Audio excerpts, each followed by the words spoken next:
ನಮಸ್ಕಾರ ಗೆಳೆಯರೆ, ಪಾಠಶಾಲೆ ಯೂಟ್ಯೂಬ್ ಚಾನಲ್ಗೆ ಸ್ವಾಗತ ಸುಸ್ವಾಗತ. ಈ ದಿನ ನಾವು ಮಂಡ್ಯ ಮತ್ತೆ ಚಿಕ್ಕಮಗಳೂರು DCC ಬ್ಯಾಂಕ್ ಸಂಬಂಧಪಟ್ಟಂತ FD ST ರಿಕ್ರೂಟ್ಮೆಂಟ್ಗೆ ಸಂಬಂಧಪಟ್ಟಂತ ನೋಟ್ಸ್ನ ನೋಡ್ತೋಗೋಣ. ಪಾರ್ಟ್ 9 ದಯವಿಟ್ಟು ನಿಮ್ಮ ಡಿಸ್ಕ್ರಿಪ್ಷನ್ ಬಾಕ್ಸಲ್ಲಿ ಪಾರ್ಟ್ 1 ಇಂದ ಪಾರ್ಟ್ 9 ವರೆಗೂ ಎಲ್ಲ ಇವನ್ನು ಹಾಕಿರ್ತೀವಿ ವಿಡಿಯೋಸ್ನ. ಎಲ್ಲ ಒಂದಾದ್ಮೇಲೆ ಒಂದು ಲಿಂಕ್ ಇದೆ, ಒಂದರಿಂದ ನೀಟಾಗಿ ನೋಟ್ಸ್ ಮಾಡ್ಕೊಂಡ್ ಬನ್ನಿ ಅಂತ ಹೇಳ್ತಾ, ನಿಮ್ಮ ಸಿಲೆಬಸ್ ಬಗ್ಗೆ ಒಂದ್ಸತಿ ನೋಡ್ಕೊಳ್ಳಿ. ಈ ಸಿಲೆಬಸ್ ಎಲ್ಲ ಸಬ್ಜೆಕ್ಟ್ಸ್ಗೂ ಈ ಸಬ್ಜೆಕ್ಟ್ಸ್ ಎಲ್ಲ ಸಿಲೆಬಸ್ ನಿಮಗೆ KPSC KE ಇರುವಂತ ಸಿಲೆಬಸ್ ಇದು. ಅಲ್ಲಿನ್ನು ಕಂಟಿನ್ಯೂಷನ್ ಪಾರ್ಟ್ ಇದೆ, ಇವು ಇದಾವೆ. ಸೊ ಈ ವಿಡಿಯೋಸ್ ಎಲ್ಲ ಎಕ್ಸಾಮ್ಸ್ಗೂ ಹೆಲ್ಪ್ ಆಗುತ್ತೆ. Most repeated questions, most repeated plus ನಿಮ್ಮ ಸಿಲೆಬಸ್ ಕವರ್ ಆಗೋಂಗೆ ಅಚ್ಚುಕಟ್ಟಾಗಿ ಸಿಲೆಬಸ್ ಕವರ್ ಆಗಬೇಕು. ಮೋಸ್ಟ್ ರಿಪೀಟೆಡ್ ಇಂಪಾರ್ಟೆಂಟ್ ಕ್ವಶನ್ಸ್ ನ ಮಾಡ್ತಾ ಇರೋದು. ದಯವಿಟ್ಟು ವಿಡಿಯೋನ ಮ್ಯಾಕ್ಸಿಮಮ್ ನಂಬರ್ ಪೀಪಲ್ ಶೇರ್ ಮಾಡಿ, ಎಲ್ಲರಿಗೂ ಅನುಕೂಲ ಆಗಲಿ ಅಂತ ಹೇಳ್ತಾ, ತುಂಬಾ ಅಥೆಂಟಿಕೇಟೆಡ್ ಇದಾವೆ ವಿಡಿಯೋಸ್, ತುಂಬಾ ರಿಸ್ಕ್ ತಗೊಂಡು ಮಾಡ್ತಾ ಇದೀವಿ, ದಯವಿಟ್ಟು ಯುಟಿಲೈಸ್ ಮಾಡ್ಕೊಳ್ಳಿ ಅಂತ ಹೇಳ್ತಾ ವಿಡಿಯೋನ ಪ್ರಾರಂಭಿಸೋಣ. ಮತ್ತೆ ನಿಮ್ಮ ಡಿಸೆಂಬರ್ ಮಂತ್ ಅಲ್ಲಿ ನಿಮ್ಮ ಮಂಡ್ಯ DCC ಬ್ಯಾಂಕ್ ಎಕ್ಸಾಮ್ ಇರುತ್ತೆ ಅನ್ನೋ ಒಂದು ಮಾಹಿತಿ ಇದೆ. ಆ ಒಂದು ಪ್ರಾಬಬಿಲಿಟಿ ಹೇಳ್ತಾ ಇರೋದು. ಪ್ರಾಬಬಿಲಿಟಿ ಅನ್ನೋ ವರ್ಡ್ ಯೂಸ್ ಮಾಡ್ತಾ ಇದೀನಿ. ಪ್ರಾಬಬಿಲಿಟಿ ಕ್ಲೈಮ್ ಮಾಡಬೇಡಿ, ಪ್ರಾಬಬಿಲಿಟಿ ಓದ್ಕೊಳ್ಳಿ ಅಷ್ಟೇ. ಓದ್ಕೊಳ್ಳಿ ಒಂದು ಅನುಕೂಲ ಆಗುತ್ತೆ. ಟೈಮ್ ಟೇಬಲ್ ಫಿಕ್ಸ್ ಮಾಡ್ಕೊಂಡು ಓದ್ಕೊಳ್ಳಿ ಅಂತ ಹೇಳ್ತಾ ಸಿನೋನಿಮ್ಸ್ ಬಗ್ಗೆ ನೋಡ್ತಾ ಹೋಗೋಣ. ಸಿನೋನಿಮ್ಸ್ ಬಗ್ಗೆ ಡಿಸೆಂಬರ್ ಅಲ್ಲಿ ಏನೋ ಮಾಹಿತಿ ಇದೆ, ನೋಡೋಣ ಯಾವಾಗ ಮಾಡ್ತಾರೆ ಅಂತ. ಸಿನೋನಿಮ್ಸ್ ಬಗ್ಗೆ ನೋಡ್ತಾ ಹೋಗೋಣ. Vivacious synonyms lively. ಸ್ಟಾಂಚ್ಗೆ ಲಾಯಲ್, ಲಾಜಿಕಲ್ಗೆ ರ್ಯಾಷನಲ್, ಡೆಲ್ಯೂಷನ್ಗೆ ಇಲ್ಯೂಷನ್, ಮಾಸ್ಟರಿಗೆ ಅಥಾರಿಟಿ, ಅಲರ್ಟ್ಗೆ ವಾಚ್ಫುಲ್. ಇವೆಲ್ಲ ಪ್ರೀವಿಯಸ್ ಇಯರ್ ಕ್ವಶನ್ ಪೇಪರ್ಸ್, ಇವೇ ರಿಪೀಟ್ ಆಗೋದು. ಪ್ರತಿ ಎಕ್ಸಾಮ್ಸ್ ಅಲ್ಲೂ ಇವೇ ರಿಪೀಟ್ ಆಗೋದು. ನೋಡ್ತಾ ಹೋಗೋಣ. ಇನ್ನ ಮೆಜೆಸ್ಟಿಕ್ಗೆ ಗ್ರ್ಯಾಂಡು, ಫೇತ್ಗೆ ಬಿಲೀಫು, ಟಾರ್ನಿಶ್ಗೆ ಬ್ಲೇಮಿಶು, ಆರ್ಟಿಫ್ಯಾಕ್ಟ್ಗೆ ಮ್ಯಾನ್ ಮೇಡು, ಪಿಲ್ಫರ್ಗೆ ಸ್ಟೀಲು, ಪ್ರೆಡಿಕ್ಟ್ಗೆ ಫೋರ್ಟೆಲ್ಲು, ಲುಡಿಕ್ಯುರಸ್ಗೆ ಅಬ್ಸರ್ಡು, ಲೀತಲ್ಗೆ ಡೆಡ್ಲಿ, ಫ್ಯಾಡ್ಗೆ ಫ್ಯಾಷನ್ನು, ಇನ್ಫೈನೈಟ್ಗೆ ಎಂಡ್ಲೆಸ್ಸು, ಟೇಡಿಯಸ್ಗೆ ಟ್ರೈಸಮ್ಮು, ಸೆಲಿಬೇಟ್ಗೆ ಬ್ಯಾಚುಲರು. ಇನ್ನು ಆಪ್ಷನ್ಸ್ಗೆ ಇಂಡಿಸೆಂಟು, ಯೂನಿಫಾರ್ಮಿಟಿಗೆ ಕನ್ಸಿಸ್ಟೆನ್ಸಿ, ಮೆಜೆಸ್ಟಿಕ್ಗೆ ಅಡ್ಮಿರಬಲ್ ಕ್ವಾಲಿಟಿ, ಇನ್ನು ಇನ್ಫರ್ನಲ್ಗೆ ಡೆವಿಲಿಶು, ಈಕ್ವಿ ವೋಕಲ್ಗೆ ಆಂಬಿಗಿಯಸ್ಸು, ರೆಪ್ರೈಸಲ್ಗೆ ರಿಟೈಲೇಷನ್ನು, ಫೆಸ್ಟಲ್ಗೆ ಮೆರ್ರಿ, ಕನ್ಸೈಸ್ಗೆ ಬ್ರೀಫು. ಆಂಟೋನಿಮ್ಸ್ ನೋಡ್ತಾ ಹೋಗೋಣ. ಸಿನೋನಿಮ್ಸು ಯಾವುದಕ್ಕೆ ಯಾವುದು ಅಂತಷ್ಟೇನೆ, ಯಾವುದಕ್ಕೆ ಯಾವುದು ಅಂತಷ್ಟೇ. ಅದು ಬಿಟ್ಟರೆ ಇನ್ನೇನು ಬೇಡ. ಒಂದು ಶೀಟಲ್ಲಿ ನೀಟಾಗಿ ಬರ್ಕೊಳ್ಳಿ, ಪ್ರಾಕ್ಟೀಸ್ ಮಾಡಿ ಇಷ್ಟೇ. ಇದ್ರ ಮೇಲೆ ಮುಂದಕ್ಕೆ ಮಾಡ್ಕೊಡ್ದು ಒಂದಿನಕ್ಕೆ 10ರಿಂದ 15 ವರ್ಡ್ಸ್, ಮ್ಯಾಕ್ಸಿಮಮ್ 10 ವರ್ಡ್ಸ್ ಮಾಡ್ಕೊಂಡ್ರೆ ಬೆಸ್ಟ್. ಪ್ರತಿದಿನ ಆಂಟೋನಿಮ್ಸು, ಸಿನೋನಿಮ್ಸು, 1 ವರ್ಡು, ನಿಮ್ಮ ಇಡಿಯಮ್ಸು ಪ್ರತಿಯೊಂದೂ ಹೋಗ್ತಾ ಇರಬೇಕು. 10 ವರ್ಡ್ ಪ್ರಾಕ್ಟೀಸ್ ಮಾಡ್ತಾ ಬಂದ್ರೆ ತುಂಬಾ ಅನುಕೂಲ ಆಗುತ್ತೆ. ಇನ್ನ ನೋಡ್ತಾ ಹೋಗೋಣ. ರಿಪೆಲ್ಗೆ ಅಟ್ರಾಕ್ಟ್. ಆಂಟೋನಿಮ್ಸ್ ಅಂದ್ರೆ ವಿರುದ್ಧಾರ್ಥಕ ಪದಗಳು. ಎಲ್ಲ ರಿಪೀಟೆಡ್ ಇವೇ ಬರ್ತವೆ. ಎಲ್ಲ ಎಕ್ಸಾಮ್ಸ್ಗೂ ಇವೇ ಬರ್ತವೆ. ನಿಮ್ಮ KPSC KE ಎಲ್ಲದಕ್ಕೂ ಇವೇ ಬರ್ತವೆ. ಪ್ರಾಕ್ಟೀಸ್ ಮಾಡಿ, ಚೆನ್ನಾಗಿ ಪ್ರಾಕ್ಟೀಸ್ ಮಾಡ್ಕೊಳ್ಳಿ. ಸೆಂಟ್ರಲ್ದು ಸ್ಟೇಟು ಎಲ್ಲ ಇಲ್ಲೇ ಕಾಣಿಸ್ತಾ ಇದೆಯಲ್ಲ ನಿಮ್ಗೆ, ಇಲ್ಲೇ ಕಾಣಿಸ್ತಾ ಇದೆ ನೋಡಿ. ಎಲ್ಲ ರಿಪೀಟೆಡ್ ಕ್ವಶನ್ಸ್ ಇವು. ಎಲ್ಲ ಹುಡುಕಿ ತೆಗೆದಿರ್ತಕ್ಕಂಥದ್ದು ಯೂಸ್ ಮಾಡ್ಕೊಳ್ಳಿ ಇಷ್ಟೇ. ರಿಪೆಲ್ಗೆ ಅಟ್ರಾಕ್ಟು, ಸೇಕ್ರೆಡ್ಗೆ ಪ್ರೊಫೈನು, ಫಾರ್ಮೆಂಟ್ಗೆ ಕ್ವೆಲ್ಲು, ಟ್ರೇಡಿಗೆ ಪ್ರಾಂಪ್ಟು, ಸಸ್ಪೆಕ್ಟಬಲ್ಗೆ ಇಮ್ಯೂನು, ಇನ್ನು ಟ್ರಾನ್ಸ್ಪರೆಂಟ್ಗೆ ಒಪೇಕು, ಅಕ್ವಿಸಿಟಿವ್ಗೆ ಆಸ್ಟ್ರೆ, ಅರ್ಬನ್ಗೆ ರೂರಲ್ಲು, ಪ್ರಿಮ್ಗೆ ರ್ಯಾಶು, ಎಕ್ಸಿಬಿಟ್ಗೆ ಕನ್ಸೀಲು, ಕೀನ್ಗೆ ಡಲ್ಲು, ಹಾಟಿಗೆ ಹಂಬಲ್ಲು, ವರ್ಚುಗೆ ವೈಸು. ಸೊ ಆದಷ್ಟು ಪ್ರಾಕ್ಟೀಸ್ ಮಾಡ್ಕೊಳ್ಳಿ. ಇನ್ನ ನಿಮ್ಮ ಕಾನ್ಸ್ಟಿಟ್ಯೂಷನ್ ಬಗ್ಗೆ ಸ್ವಲ್ಪ ನೋಡ್ತಾ ಹೋಗೋಣ. ಕಾನ್ಸ್ಟಿಟ್ಯೂಷನ್ 25 ಮಾರ್ಕ್ಸ್ಗೆ ಇರುತ್ತೆ. 25 ಮಾರ್ಕ್ಸ್ಗೆ ಇರುತ್ತೆ, 25 ಮಾರ್ಕ್ಸ್ಗೆ ಇರುತ್ತೆ. 25 ಮಾರ್ಕ್ಸ್ಗೆ ನಿಮ್ಮ ನಾರ್ಮಲ್ KPSC KE ನಲ್ಲಿ 15 ಮಾರ್ಕ್ಸ್ಗೆ ಇರುತ್ತೆ. 15 marks chapter wise complete coverage ಮಾಡ್ತಾ ಇರೋದು. ಇಂಪಾರ್ಟೆಂಟ್ ಕ್ವಶನ್ಸ್ ಆಲ್ಮೋಸ್ಟ್ ಕವರ್ ಆಗುತ್ತೆ. ಕರೆಂಟ್ ಅಫೇರ್ಸ್ ಬೇಸ್ಡ್ ಏನಾದ್ರು ಇದನ್ನ ನೀವು ನೋಡ್ಕೊಂಡು ಹೋದ್ರೆ, ಇದನ್ನು ನೋಡಿ ಕರೆಂಟ್ ಅಫೇರ್ಸ್ ಬೇಸ್ಡ್ ನೋಡ್ಕೊಂಡು ಹೋದ್ರೆ ಕಂಪ್ಲೀಟ್ 15 ಮಾರ್ಕ್ಸ್ ಆರಾಮಾಗಿ ಅಟೆಂಡ್ ಮಾಡ್ಬೋದು, ಯಾವುದೇ ಸಮಸ್ಯೆ ಇಲ್ಲದೆ. ಕರೆಂಟ್ ಅಫೇರ್ಸ್ ಬೇಸ್ಡ್ ಅಂತಾನು ಹೇಳ್ತಾ ಇದೀನಿ, ಅದನ್ನ ಸೇರಿಸಬೇಕು. ಕರೆಂಟ್ ಅಫೇರ್ಸ್ ಬೇಸ್ಡ್ ಪ್ಲಸ್ ಈ ಕ್ವಶನ್ ಆನ್ಸರ್ಸ್ ನೋಡ್ಕೊಂಡ್ರೆ ಆರಾಮ್ಸೆ ಅಟೆಂಡ್ ಮಾಡ್ಬೋದು, ಆರಾಮ್ಸೆ ಔಟ್ ಆಫ್ ಔಟ್ ತಗೊಂಡ್ಬರ್ಬೋದು. ನೋಡ್ತಾ ಹೋಗೋಣ. ಭಾರತೀಯ ಸಂವಿಧಾನದಲ್ಲಿ ಮೂಲಭೂತ ಹಕ್ಕುಗಳ ಭಾಗವನ್ನ ಯಾವ ಸಂವಿಧಾನದಿಂದ ತಗೊಂಡಿದಾರಪ್ಪ ಅಂದ್ರೆ, ಇಷ್ಟೇ ಬೇಕಾಗಿರೋದು. ಮೂಲಭೂತ ಹಕ್ಕುಗಳನ್ನ ಎಲ್ಲಿಂದ ತಗೊಂಡಿದ್ದಾರೆ ಅಂತ, USA. ದಟ್ ಇಸ್ ಕೀವರ್ಡ್ ಇಷ್ಟೇ. ನೆಕ್ಸ್ಟ್, ಭಾರತ ಸಂವಿಧಾನದಲ್ಲಿ ಅಸ್ಪೃಶ್ಯತಾ ನಿವಾರಣೆ ಕೆಳಗಿನ ಯಾವುದ್ರಲ್ಲಿ ಬಿಂಬಿತವಾಗಿದೆ ಅಂದ್ರೆ ಸಮಾನತೆ ಹಕ್ಕಲ್ಲಿ ಬಿಂಬಿತವಾಗಿದೆ. ಸಮಾನತೆ ಹಕ್ಕಲ್ಲಿ ಬಂದಿದೆ. ಅಸ್ಪೃಶ್ಯತೆ ನಿವಾರಣೆ ಅಬಾಲಿಷನ್ ಆಫ್ ಅನ್ಟಚಬಿಲಿಟಿ ಅಂತ ಹೇಳಿ ಕರಿತೀವಿ. ಆರ್ಟಿಕಲ್ 17. ಮೂಲಭೂತ ಹಕ್ಕುಗಳನ್ನ ತಾತ್ಕಾಲಿಕವಾಗಿ ರದ್ದು ಮಾಡುವ ಅಧಿಕಾರ ಯಾರಿಗಿದೆ ಅಂದ್ರೆ ರಾಷ್ಟ್ರಪತಿಯವರಿಗಿದೆ ತಾತ್ಕಾಲಿಕವಾಗಿ. ಇನ್ನ ಭಾರತ ಸಂವಿಧಾನದ ಅಡಿಯಲ್ಲಿ ಅಸ್ಪೃಶ್ಯತೆ ಆಚರಣೆ ರದ್ದು ಮಾಡಿದ್ದು ಆರ್ಟಿಕಲ್ 17 ಇಲ್ಲೇ ಇದೆ ನೋಡಿ. ಇನ್ನು ಮೂಲಭೂತ ಹಕ್ಕುಗಳನ್ನ ಈ ಸಂದರ್ಭದಲ್ಲಿ ಸ್ಥಗಿತಗೊಳಿಸಬಹುದು ಅಂದ್ರೆ ರಾಷ್ಟ್ರೀಯ ತುರ್ತು ಪರಿಸ್ಥಿತಿ ಇದ್ದಾಗ ಮಾತ್ರ. ಸ್ಥಗಿತಗೊಳಿಸಬಹುದು. ಇನ್ನ ತನ್ನ ಮೂಲಭೂತ ಹಕ್ಕುಗಳನ್ನ ಉಲ್ಲಂಘನೆ ಆದವೆಂದು ಭಾರತೀಯ ಪ್ರತಿಯೊಬ್ಬ ಪ್ರಜೆ ಸುಪ್ರೀಂ ಕೋರ್ಟ್ನ ಯಾವ ವಿಧಿಯಡಿ ಸುಪ್ರೀಂ ಕೋರ್ಟ್ಗೆ ಹೋಗ್ಬೋದಪ್ಪ ಅಂದ್ರೆ ಮೂಲಭೂತ ಹಕ್ಕುಗಳ ಉಲ್ಲಂಘನೆ ಆದ್ರೆ ಆರ್ಟಿಕಲ್ 32 ಪ್ರಕಾರ ಹೋಗ್ಬೋದು. 32 ಪ್ರಕಾರ. ಅದೇ ಹೈಕೋರ್ಟ್ಗೆ ಹೋಗ್ಬೋದು. 226 ಆರ್ಟಿಕಲ್ ಪ್ರಕಾರ ಹೋಗ್ಬೋದು. 226 ಪ್ರಕಾರ ಹೈಕೋರ್ಟ್ಗೆ ಹೋಗ್ಬೋದು. ಇನ್ನು ಸಂವಿಧಾನದಲ್ಲಿ ಮೂಲಭೂತ ಹಕ್ಕುಗಳು ಜಾರಿ ಮಾಡಲಾಗುವಂತಹವು. ಮೂಲಭೂತ ಹಕ್ಕುಗಳನ್ನ ಜಾರಿ ಮಾಡಬಹುದು. ಜಾರಿ ಮಾಡೋದು ಯಾರು? ಸುಪ್ರೀಂ ಕೋರ್ಟ್ ಮತ್ತು ಹೈಕೋರ್ಟ್. ಆರ್ಟಿಕಲ್ ಯಾವುದು? 32+226. ಭಾರತ ಸಂವಿಧಾನದ ಯಾವ ಮೂಲಭೂತ ಹಕ್ಕಿನ ಅನುಚ್ಛೇದ ನಾಗರಿಕರಿಗೆ 6 ಸ್ವಾತಂತ್ರ್ಯ ನೀಡುತ್ತೆ ಅಂದ್ರೆ 19ನೇ ಆರ್ಟಿಕಲ್ ಅಲ್ಲಿ ಬರುತ್ತೆ. ಸ್ವಾತಂತ್ರ್ಯಗಳು ಬರೋದು 19ನೇ ಆರ್ಟಿಕಲ್ ಅಲ್ಲೇ. ಇನ್ನು ಕಾನೂನಿನ ಮುಂದೆ ಸಮಾನರು ಎಂಬ ಕಲ್ಪನೆಯು ನಡಾವಳಿಯನ್ನ ಮುಂದಿಟ್ಟವರು ಸ್ವರಾಜ್ ಬಿಲ್. ಸ್ವರಾಜ್ ಬಿಲ್ ಅಲ್ಲೇ ಫಸ್ಟ್ ಬಂದಿದ್ದು ಕಾನೂನಿನ ಮುಂದೆ ಎಲ್ಲರೂ ಸಮಾನರು. ಆರ್ಟಿಕಲ್ ಎಷ್ಟು? ಆರ್ಟಿಕಲ್ 14. ಆಲ್ ಆರ್ ಈಕ್ವಲ್ ಅಂತ. ನೆಕ್ಸ್ಟ್, ಯಾರ ವಿರುದ್ಧ ಮೂಲಭೂತ ಹಕ್ಕುಗಳನ್ನು ಜಾರಿಗೊಳಿಸೋದಕ್ಕೆ ಸಾಧ್ಯ ಇಲ್ಲ ಅಂದ್ರೆ ಖಾಸಗಿ ವ್ಯಕ್ತಿಗಳ ವಿರುದ್ಧ ಜಾರಿ ಮಾಡಕ್ಕಾಗೋದಿಲ್ಲ. ಇನ್ನು ಮಿಕ್ಕಿದ ಎಲ್ಲರೂ ಬರ್ತಾರೆ. ಕೆಳಕಂಡಗಳಲ್ಲಿ ಯಾವುದು ಮೂಲಭೂತ ಹಕ್ಕು ಅಲ್ಲ ಅಂದ್ರೆ ಸ್ವತ್ತಿನ ಹಕ್ಕು. ಅಂದ್ರೆ ನಿಮ್ಮ ಆಸ್ತಿ ಮಾಡ್ತಕ್ಕಂಥ ಹಕ್ಕು ಮೂಲಭೂತ ಹಕ್ಕು ಅಲ್ಲ. ದಟ್ ಇಸ್ ಕಾನೂನುಬದ್ಧ ಹಕ್ಕು. 300A ನಲ್ಲಿ ಇನ್ಕಾರ್ಪೊರೇಟ್ ಮಾಡ್ತಾರೆ. 300A ಆರ್ಟಿಕಲ್ಗೆ ಇನ್ಕಾರ್ಪೊರೇಟ್ ಮಾಡ್ತಾರೆ. ಮುಂಚೆ 7 ಇತ್ತು. ಮೂಲಭೂತ ಹಕ್ಕು 7 ಇತ್ತು. ಅದು ಒಂದು ತೆಗೆದಾಕಿ ನಿಮ್ಮ ಅಮೆಂಡ್ಮೆಂಟ್ 44 ನಲ್ಲಿ 300Aಗೆ ಸೇರಿಸ್ಕೋತಾರೆ. ಅದನ್ನ ಮೂಲಭೂತ ಹಕ್ಕು 6 ಇರೋದು ಇವಾಗ. ಈಗ 6 ಇರೋದು. ನಿಮ್ಮ ಆಸ್ತಿ ಮಾಡ್ತಕ್ಕಂಥ ಹಕ್ಕನ್ನ ಮೂಲಭೂತ ಹಕ್ಕಾಗಿ ಉಳಿಸಿಲ್ಲ, ಅದನ್ನ ಕಾನೂನುಬದ್ಧ ಹಕ್ಕಾಗಿ ಮಾಡಿದರೆ 300A ಆರ್ಟಿಕಲ್ ಸೇರಿಸಿದರೆ. ಇಷ್ಟು ಗೊತ್ತಿರಬೇಕು. ಇನ್ನು ಮೂಲಭೂತ ಹಕ್ಕುಗಳನ್ನ ಜಾರಿಗೊಳಿಸುವ ಸಂವಿಧಾನವು ವಿಶೇಷ ಅಧಿಕಾರ ನೀಡಿರೋದು ಸರ್ವೋಚ್ಚ ನ್ಯಾಯಾಲಯಕ್ಕೆ. ಮೂಲಭೂತ ಹಕ್ಕುಗಳನ್ನ ಜಾರಿಗೊಳಿಸೋದಕ್ಕೆ ಸಂವಿಧಾನ ವಿಶೇಷ ಅಧಿಕಾರ ನೀಡಿರೋದು ಸರ್ವೋಚ್ಚ ನ್ಯಾಯಾಲಯಕ್ಕೆ. ಇದು ಬಿಟ್ಟರೆ ರಾಷ್ಟ್ರಪತಿಗೂ ಬರಲ್ಲ, ಸಂಸತ್ಗೂ ಬರಲ್ಲ, ಉಚ್ಚ ನ್ಯಾಯಾಲಯಕ್ಕೆ ಬರುತ್ತೆ. ಬಟ್ ಆಪ್ಷನಲ್ ಇಲ್ಲ, ನಿಮ್ಗೆ ಗೊತ್ತಿರಲಿ. ನೆಕ್ಸ್ಟ್, ಅನುಚ್ಛೇದ 30 ಅಡಿ ಶಿಕ್ಷಣ ಸಂಸ್ಥೆಗಳನ್ನ ಸ್ಥಾಪಿಸೋದಕ್ಕೆ ಅವಕಾಶ ನೀಡಿರೋದು ಭಾಷಾ ಮತ್ತು ಧಾರ್ಮಿಕ ಅಲ್ಪಸಂಖ್ಯಾತರಿಗೆ. ಇಬ್ಬರಿಗೂ ಬರುತ್ತೆ. ಇನ್ನು ಭಾರತೀಯ ಸಂವಿಧಾನದ ಯಾವ ಅನುಚ್ಛೇದದ ಅಸ್ಪೃಶ್ಯತೆಯ ನಿರ್ಮೂಲನೆಗೆ ವ್ಯವಹರಿಸುತ್ತದೆ ಅಂದ್ರೆ ಆರ್ಟಿಕಲ್ 17. ರಿಪೀಟೆಡ್ ಕ್ವಶನ್ ಇದು. ಇನ್ನು ಒಬ್ಬ ಆರೋಪಿ ಆತನ ಬಂಧನದ ಕಾರಣ ತಿಳಿಸೋದು ಶಾಸನಬದ್ಧವಾಗಿರುತ್ತೆ. ಯಾರನ್ನಾರ ಬಂಧಿಸಿದ್ರೆ ಅವ್ರಿಗೆ ರೀಸನ್ ತಿಳಿಸ್ಲೇಬೇಕು. ಮುನ್ನೆಚ್ಚರಿಕೆ ಬಂದಿರೋದ ಕಾಯ್ದೆ ಬಿಟ್ಟು ಇದ್ರಲ್ಲಿ ಹೇಳಬೇಕಾಗುತ್ತೆ. ನಾರ್ಮಲ್ ಇದ್ರಲ್ಲಿ ಹೇಳಬೇಕಾಗತ್ತೆ.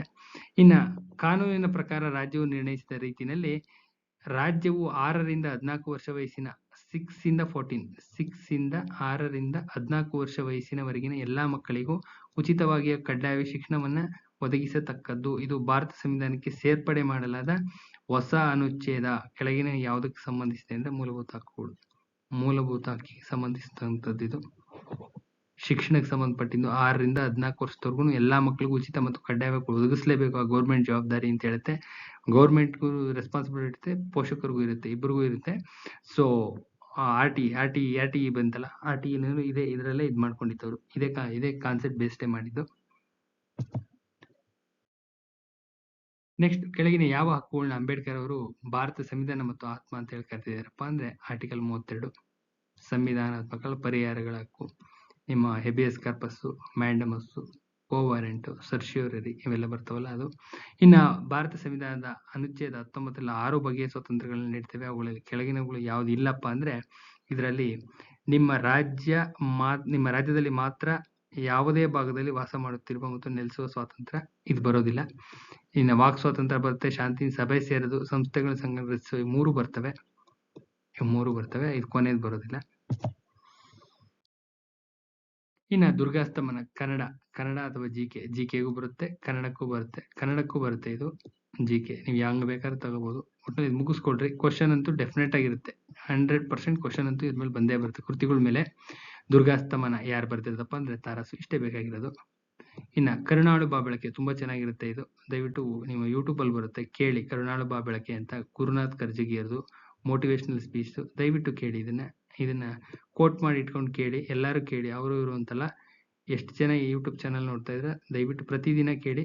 ತುಂಬಾ ಚೆನ್ನಾಗಿದೆ, ಬಹಳ ಅದ್ಭುತವಾಗಿ ಮಾತಾಡ್ತಾರೆ ಗುರುನಾಥ್ ಕರ್ಜಗಿ ಸರ್ ಅಂತ. ಕೇಳಿ. ನೆಕ್ಸ್ಟ್ ಲಕ್ಷ್ಮೀಶ ಭಾರತ, ಲಕ್ಷ್ಮೀಶನ ಜೈಮಿನಿ ಭಾರತ, ಲಕ್ಷ್ಮೀಶನ ಜೈಮಿನಿ ಭಾರತ ಯಾವ ಷಟ್ಪದಿಯಲ್ಲಿದೆ? ಇದು ಇಂಪಾರ್ಟೆಂಟ್, ಕೇಳ್ತಾ ಇರ್ತಾರೆ. ವಾರ್ಧಕ ಷಟ್ಪದಿ, ವಾರ್ಧಕ ಷಟ್ಪದಿಯಲ್ಲಿದೆ. ಇನ್ನು ಮಕ್ಕಳಿಗಾಗಿ ಪುಸ್ತಕ ಬರೆದಿರ್ತಕ್ಕಂಥವ್ರು ಶಿವರಾಮ್ ಕಾರಂತ್. ಇವ್ 4 ಜನದಲ್ಲಿ ಶಿವರಾಮ್ ಕಾರಂತ್ ಮಕ್ಕಳಿಗಾಗಿ ಬುಕ್ ಬರ್ತಿರೋದು. ಇನ್ನ ಕೆಳಗಿನ ಪಟ್ಟಿಯಲ್ಲಿ ಯಾರು ಕನ್ನಡದ ಬರಹಗಾರರಲ್ಲವೋ ಗುರುತಿಸಿ ಅಂತಂದ್ರೆ ಭೀಮಸೇನ್ ಜೋಶಿ ಅವರು ಕನ್ನಡದ ಬರಹಗಾರರಲ್ಲ, ಮಿಕ್ತವರೆಲ್ಲ ಕನ್ನಡದವರೇನೆ. ಕನ್ನಡದವರೇನೆ. ಭೀಮಸೇನ್ ಜೋಶಿ ಅವರು ಅಲ್ಲ. ಪೂರ್ಣಚಂದ್ರ ತೇಜಸ್ವಿ, ದೇವನೂರು ಮಹಾದೇವ, ಮಂಡ್ BGL ಸ್ವಾಮಿ ಕನ್ನಡದವರು, ಕನ್ನಡದ ಬರಹಗಾರರು. ಇನ್ನ TP ಕೈಲಾಸಂ ನೋಡ್ತಾ ಹೋಗೋಣ. ಬುಕ್ಸ್ಗಳು ನೋಡ್ತಾ ಹೋಗೋಣ.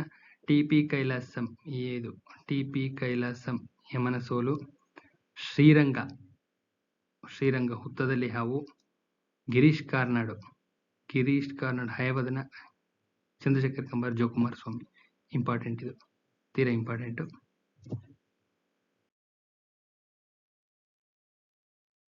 Next great soul, Mahatma Gandhi and ಈ ಸ್ಟ್ರಗಲ್ ವಿತ್ ಇಂಡಿಯಾ. ಇದು ಜೋಸೆಫ್ ಲಿಲಿವೆಲ್ಡ್ ಯಾರ್ದು ಅಂತ ಕೇಳ್ತಾ ಇರ್ತಾರೆ. Great soul, Mahatma Gandhi and his struggle with India, ವಿವಾದಾತ್ಮಕ ಕೃತಿ ಯಾರ್ದಪ್ಪ ಅಂದ್ರೆ ಜೋಸೆಫ್ ಲಿಲಿವೆಲ್ಡ್ ಅದು. ಇನ್ನು ಇವುಗಳಲ್ಲಿ ಸರಿಯಾಗಿ ಹೊಂದಾಣಿಕೆ ಆಗಿಲ್ಲದೆ ಇರ್ತಕ್ಕಂಥದ್ದು ಸ್ನೇಹಲತಾ ರೆಡ್ಡಿ ಅವರು ಬ್ಯಾಡ್ಮಿಂಟನ್ ಕ್ವೀನ್ ಅಂತಿದೆಯಲ್ಲ, ಇದು ಸರಿ ಇಲ್ಲ. ಮಿಕ್ದವೆಲ್ಲ ಕರೆಕ್ಟ್ ಆಗಿದ್ದಾವೆ, ಇದು ಸರಿ ಇಲ್ಲ. ಯಾವುದು ಸರಿ ಇಲ್ಲದೆ ಇರ್ತಕ್ಕಂಥದ್ದು ಅಂತ ಕೇಳಿರೋದು, ಇದು ಸರಿ ಇಲ್ಲ. ಅಂದ್ರೆ ನಿಮ್ಮ ಮುಲ್ಕರಾಜ ಆನಂದ್ ಕೂಲಿ correct, Munshi Premchand Nirmala correct, Anita Desai in custody, 3 correct ಅಂತ ಆಯ್ತು. ಈ 3 ಕ್ವಶನ್ಗೂ ಆನ್ಸರ್ ಸಿಕ್ತು, ಇದು ಸರಿ ಇಲ್ಲ ಅಂತ ಆಯ್ತು. ಇದು ತಿಳ್ಕೋಬೇಕು. ಇನ್ನ ಮೇರಾ ನಾಮ್ ಜೋಕರ್ ನೋಡ್ತಾ ಹೋಗೋಣ. ಮೇರಾ ನಾಮ್ ಜೋಕರ್ ಈ ಕಾದಂಬರಿ ಚಲನಚಿತ್ರ ರೂಪದಲ್ಲಿ ಬಂತು. ಇದನ್ನ ಬರೆದವ್ರು ಯಾರಪ್ಪ ಅಂದ್ರೆ ಖ್ವಾಜಾ ಅಹಮದ್ ಅಬ್ಬಾಸ್ ಅಂತ. ಫೇಮಸ್ ಫಿಲಂ ಇದು, ಮೇರಾ ನಾಮ್ ಜೋಕರ್, ಖ್ವಾಜಾ ಅಹಮದ್ ಅಬ್ಬಾಸ್ ಅಂತ.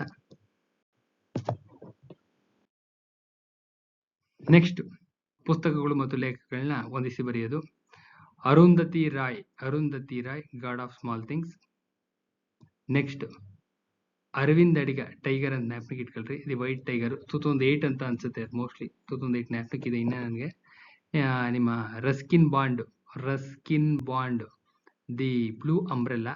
ಖುಷ್ವಂತ್ ಸಿಂಗ್ ಅವರು ಟ್ರೈನ್ ಟು ಪಾಕಿಸ್ತಾನ್.